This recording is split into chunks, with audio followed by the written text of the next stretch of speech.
അനുരാജ് അദ്ദേഹം കാലിക്കറ്റ് സർവകലാശാല സിൻഡിക്കേറ്റ് അംഗമാണ്. ശ്രീ എ കെ അനുരാജ്, താങ്കളുടെ പരാതി വളരെയധികം ചർച്ച ചെയ്യപ്പെട്ടതാണ്. താങ്കൾ ഗവർണർക്കും പരാതി കൊടുത്തിരുന്നു അല്ലേ? അതുപോലെ വൈസ് ചാൻസലർക്കും. താങ്കളുടെ കൂടി പരാതിയുടെ അടിസ്ഥാനത്തിലാണ് എം ബഷീറിന്റെ വിദഗ്ധ സമിതി രൂപീകരിച്ചതും ഇപ്പോൾ സിലബസിൽ നിന്ന് വേടന്റെ പാട്ട് നീക്കം ചെയ്യുക എന്നുള്ള തീരുമാനത്തിലേക്ക് എത്തിയതും. പക്ഷേ ഇത് വിദഗ്ധ സമിതിയുടെ ഒരു നിർദ്ദേശം മാത്രമാണല്ലോ. അതുവഴി വേടന്റെ പാട്ട് സിലബസിലെ ഉൾപ്പെടുത്തുകയില്ല എന്ന കാര്യം ഉറപ്പിക്കാൻ പറ്റുമോ ഇപ്പോൾ?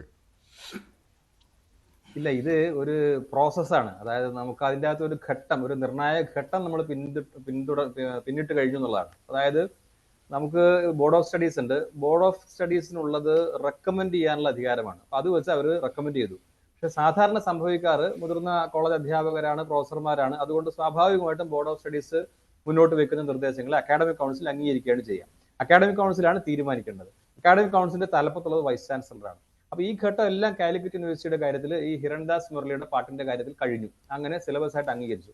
അംഗീകരിക്കപ്പെട്ട സാഹചര്യത്തിൽ ആരോട് പരാതിപ്പെടണം? നമുക്ക് പരാതിപ്പെടാൻ പറ്റുക വൈസ് ചാൻസലറുടെ.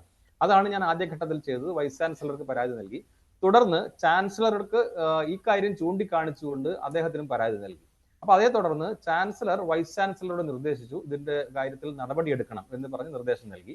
അതിനുശേഷം വൈസ് ചാൻസലർ ചെയ്തതും ഞാൻ മനസ്സിലാക്കുന്നത് വ്യവസ്ഥാപിതമായ മാർഗത്തിലൂടെ മുന്നോട്ട് പോവുകയാണ്. അതായത് ഓൾറെഡി ബോർഡ് ഓഫ് സ്റ്റഡീസ് അംഗീകരിച്ച് മുന്നോട്ട് വച്ചിരിക്കുന്ന ഒരു സിലബസ്, അതിലിനി മാറ്റം വരുത്തണമെങ്കിൽ എന്ത് ചെയ്യണം? അപ്പൊ അതൊരു വിദഗ്ധ സമിതിയെ ഏൽപ്പിച്ചു. അദ്ദേഹം സ്വയം തീരുമാനം എടുത്തില്ല. വൈസ് ചാൻസലർ സ്വയം തീരുമാനം എടുത്തിട്ടില്ല.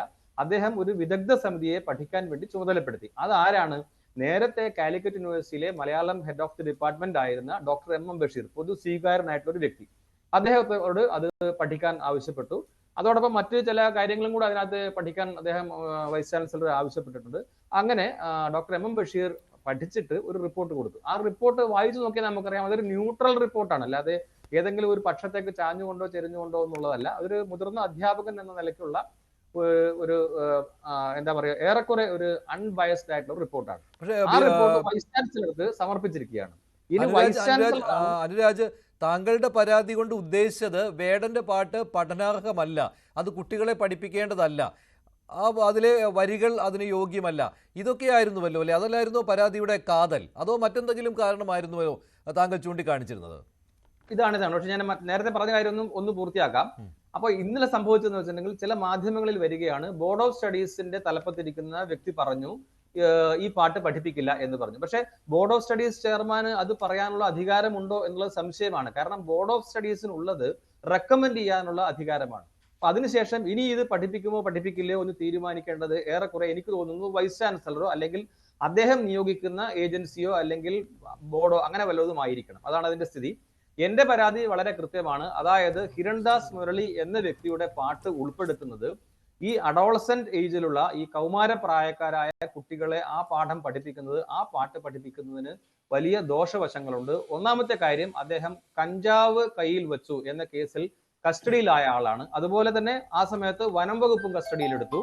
അതിനൊക്കെ പുറമെ മൂന്നാമതായിട്ട് അദ്ദേഹത്തിന്റെ പേരിൽ നേരത്തെയുള്ള ചില ആരോപണങ്ങൾ നിലനിൽക്കുന്നു. ഈ സാഹചര്യത്തിൽ മാധ്യമങ്ങൾക്ക് മുന്നിൽ പലതവണ ഹിരൺദാസ് മുരളി തന്നെ വന്നിട്ടുണ്ട്. അപ്പോൾ അദ്ദേഹം തന്നെ പറഞ്ഞത് എന്നെ മാതൃകയാക്കരുത് എന്നാണ് പറഞ്ഞത്. ഇങ്ങനെ എന്നെ മാതൃകയാക്കരുത് എന്ന് പറയുന്ന വ്യക്തി അദ്ദേഹത്തെ തന്നെ മാതൃകയാക്കി വെക്കുന്ന രീതിയിൽ എന്തിന് ഈ പാഠഭാഗം ഉൾപ്പെടുത്തുന്നു? അതായിരുന്നു എന്റെ ചോദ്യം. അതിന് ചില മറുപടികൾ വന്നത് എന്താന്ന് വെച്ചിട്ടുണ്ടെങ്കിൽ ഇത് മാതൃകയാക്കില്ല എന്നൊക്കെയാണ്. അത് അത്തരത്തിൽ നിരീക്ഷിക്കുന്നവർക്ക് അങ്ങനെ നിരീക്ഷിക്കാം. എന്റെ നിരീക്ഷണം സ്വാഭാവികമായിട്ടും ഈ കൗമാരപ്രായക്കാരായ ആൾക്കാരിലേക്ക് ഇത്തരത്തിലൊരു പാട്ട് നമ്മൾ കടത്തിവിടുമ്പോൾ സ്വാഭാവികമായിട്ടും അത് സ്വാധീനിക്കുമെന്നാണ്. ഇതിനപ്പുറത്തേക്ക് മറ്റൊരു കാര്യം, ഇതിന് പാഠപുസ്തകമല്ല, മറിച്ച് യൂട്യൂബ് ലിങ്കാണ്, ഈ പാട്ടിന്റെ യൂട്യൂബ് ലിങ്കാണ് കൊടുത്തിരിക്കുന്നത്. സ്വാഭാവികമായും ഇതുമായി റിലേറ്റഡ് ആയിട്ടുള്ള മറ്റ് വീഡിയോകളിലേക്ക് ഇതുവഴി തന്നെ കുട്ടികൾ എത്തിച്ചേരാനുള്ള സാധ്യതയുണ്ട്. അതിനെപ്പറ്റി ആയിരിക്കും അവരുടെ ചർച്ചകളും ഒക്കെ സംഭവിക്കുന്നത്. ആ സാഹചര്യത്തിൽ ഇത് ദോഷം ചെയ്യും എന്നാണ് ഞാൻ ഈ പരാതിയിൽ ചൂണ്ടിക്കാണിച്ചതും അല്ലെങ്കിൽ ആ പരാതിയെ ഞാൻ ഉന്നയിക്കാനുള്ള പശ്ചാത്തലവും അതാണ്. പക്ഷേ അത് കണ്ടെത്തിയിരിക്കുന്നത് മറ്റു കാരണമാണല്ലോ അല്ലേ? ഇദ്ദേഹം ഡോക്ടർ എം ബഷീർ ഈ വേടന്റെ പാട്ടുകളെ അദ്ദേഹം എതിർത്തിട്ടില്ല, അദ്ദേഹം അത് ആസ്വദിക്കുന്നുണ്ട് എന്നും പറയുന്നുണ്ട്. പക്ഷേ അതിൽ പറഞ്ഞിരിക്കുന്ന കാര്യം അദ്ദേഹം തന്നെ അത് വിശദീകരിച്ചതാണ്. സിലബസിൻ്റെ പല കാര്യങ്ങളിലേക്കും പോയതിനു ശേഷം എം ബഷീർ സാർ വിശദീകരിക്കുന്നത് ഭൂമി ഞാൻ വാഴുന്നിടം, അതാണല്ലോ അതിൻ്റെ ആ പാട്ടിൻ്റെ ടൈറ്റിൽ. ആ പാട്ട് ഈ വേടൻ്റെ വായ്ത്താരിയാണ്. ഇതാണ് അദ്ദേഹം പറയുന്നത്. അത് ഈ സംഗീത താരതമ്യ പഠനമാണോ, റാപ്പ് സംഗീതങ്ങൾ തമ്മിലുള്ള താരതമ്യ പഠനമാണ് ഉദ്ദേശിച്ചിരുന്നത് സിലബസിൽ. അത് മൈക്കൽ ജാക്സന്റെ ഗാനവുമായി താരതമ്യപ്പെടുത്തുക എന്നുള്ളതായിരുന്നു. പക്ഷേ അത് ഈ സംഗീത താരതമ്യ പഠനം ഈ മലയാളം സിലബസുകാർക്ക്, മലയാളം BA-ക്കാർക്ക് ആവശ്യമില്ല എന്ന് പറയുന്നതിനൊപ്പം തന്നെ ഈ സാഹിത്യത്തെക്കുറിച്ചുള്ള, ആ പാട്ടിൻ്റെ സാഹിത്യത്തെക്കുറിച്ചുള്ള വിശകലനവും വിലയിരുത്തലും ഈ സിലബസിൽ ഉദ്ദേശിക്കുന്നില്ല എന്ന് പറയുന്നുണ്ട്. ബഷീർ കണ്ടെത്തിയ കാര്യമാണ്. പക്ഷേ അതേ സമയത്ത് തന്നെ വേടൻ്റെ പാട്ടുകളിലേക്ക് ഇറങ്ങിച്ചെന്നുകൊണ്ട് അദ്ദേഹം പറയുകയാണ്, വേടൻ്റെ ഈ പാട്ടിൽ, ഈ ഭൂമി ഞാൻ വാഴുന്നിടം എന്ന പാട്ടിൽ അതിൽ ആശയപരമായ വൈരുദ്ധ്യങ്ങളുണ്ട്, അതുപോലെ തന്നെ വസ്തുതാപരമായ തെറ്റുകളുമുണ്ട്. ഇതൊക്കെയാണ് കണ്ടെത്തിയിരിക്കുന്നത്, അങ്ങനെ സിലബസിൽ വേണ്ട എന്ന്. അല്ലാതെ വേടൻ്റെ സ്വഭാവം അവിടെ വന്നിട്ടില്ല. താങ്കൾ ഉദ്ദേശിച്ച് വേടൻ്റെ സ്വഭാവത്തെക്കുറിച്ചാണല്ലോ. അദ്ദേഹം കഞ്ചാവ് ഉപയോഗിക്കുന്നയാളാണ്, ഇതുകൊണ്ടൊക്കെ അത് കുട്ടികൾക്ക് പഠിക്കുവാൻ പര്യാപ്തമല്ല എന്ന്. പക്ഷേ സമിതിയുടെ കണ്ടെത്തൽ അത്തരം കാര്യങ്ങളിലേക്ക് പോയിട്ടില്ല. അതുമാത്രമല്ല, ഡോക്ടർ MM ബഷീർ പിന്നീട് പറയുകയുണ്ടായി, അദ്ദേഹത്തിന് ഈ പാട്ട് ഇഷ്ടമാണ് എന്ന്, ഇത് കേൾക്കാൻ ഇഷ്ടമാണ് എന്ന്, പക്ഷേ പഠിപ്പിക്കാൻ കൊള്ളില്ല എന്ന്. അതാണ് ഞാൻ നേരത്തെ പറഞ്ഞത്. ഡോക്ടർ MM ബഷീറിന്റെ റിപ്പോർട്ട് ഏതെങ്കിലും ഒരു പക്ഷത്തേക്ക് ചാഞ്ഞുകൊണ്ടല്ല, അല്ലെങ്കിൽ എന്റെ പരാതിയെ അതിനെ ന്യായീകരിക്കുന്ന, അതുകൊണ്ട് ഈ പരാതി ശരിയാണ്, അതുകൊണ്ട് ഈ പാട്ട് പിൻവലിക്കണം എന്നുള്ള രീതിയിലല്ല അദ്ദേഹം റിപ്പോർട്ട് നൽകിയിരിക്കുന്നത്. പക്ഷേ എന്റെ നിലപാട് അത് തന്നെയാണ്. അതായത് ഇത്തരം ഈ രീതിയിലുള്ള ഒരു വ്യക്തിയെ നമ്മൾ ഈ പറഞ്ഞ ഈ കൗമാരപ്രായക്കാരായ വിദ്യാർത്ഥികൾ പഠിപ്പിക്കുമ്പോൾ, +2 കഴിഞ്ഞ് നേരെ വരുന്ന കുട്ടികളാണ്. യൂണിവേഴ്സിറ്റിയെ സംബന്ധിച്ചിടത്തോളം എൻട്രി ലെവൽ കോഴ്സാണ് ഇപ്പോൾ ഡിഗ്രി കോഴ്സ്. ആ കോഴ്സിലേക്ക് വരുന്ന കുട്ടികളിലേക്ക് ഈ പാഠഭാഗം എത്തിക്കുന്നത് ദോഷം ചെയ്യും. പിന്നെ മറ്റൊരു കാര്യം ഞാൻ ചൂണ്ടിക്കാണിച്ചത് എന്താണെന്ന് വെച്ചിട്ടുണ്ടെങ്കിൽ, ഇദ്ദേഹത്തിന് ഈ രംഗത്ത് വളരെ കുറച്ച് കാലമേ ഈ ഹിരൺദാസ് മുരളി ഈ പാട്ടുമായിട്ട് ആയിട്ടുള്ളൂ. അദ്ദേഹത്തിന്റെ പാട്ടും മൈക്കിൾ ജാക്സന്റെ പാട്ടുമായിട്ട് കമ്പയർ ചെയ്യാണ്. അപ്പൊ മൈക്കിൾ ജാക്സന്റെ പാട്ടിനെ കുറിച്ചൊക്കെ നമുക്ക് പല അഭിപ്രായങ്ങളും ഉണ്ടായിരിക്കാം. പ്രത്യേകിച്ച് ഈ പാട്ടിൽ തന്നെ പറയുന്നുണ്ട്, ചില വാക്കുകളൊക്കെ മ്യൂട്ട് ചെയ്തിട്ടൊക്കെയാണ് അവതരിപ്പിക്കാറ് എന്നൊക്കെ പറയുന്നുണ്ട്. പക്ഷേ അതിനപ്പുറത്തേക്ക് അദ്ദേഹം ഒരു പുരുഷായുസ് മുഴുവൻ സംഗീതത്തിനായി മാറ്റിവെച്ച് കടന്നുപോയ ഒരു മനുഷ്യനാണ്. ലോകം മൊത്തം ആരാധകരുള്ള ഒരു വ്യക്തിയാണ്. അതുപോലെ തന്നെ അദ്ദേഹത്തിന്റെ പാട്ടിന്റെ സാഹിത്യം അല്ലെങ്കിൽ വരികൾ വളരെ മെച്ചപ്പെട്ട രീതിയിൽ തയ്യാറാക്കാൻ ശ്രമിക്കാറുണ്ട് എന്നൊക്കെയാണ് നമുക്ക് മനസ്സിലാക്കാൻ സാധിക്കുന്നത്.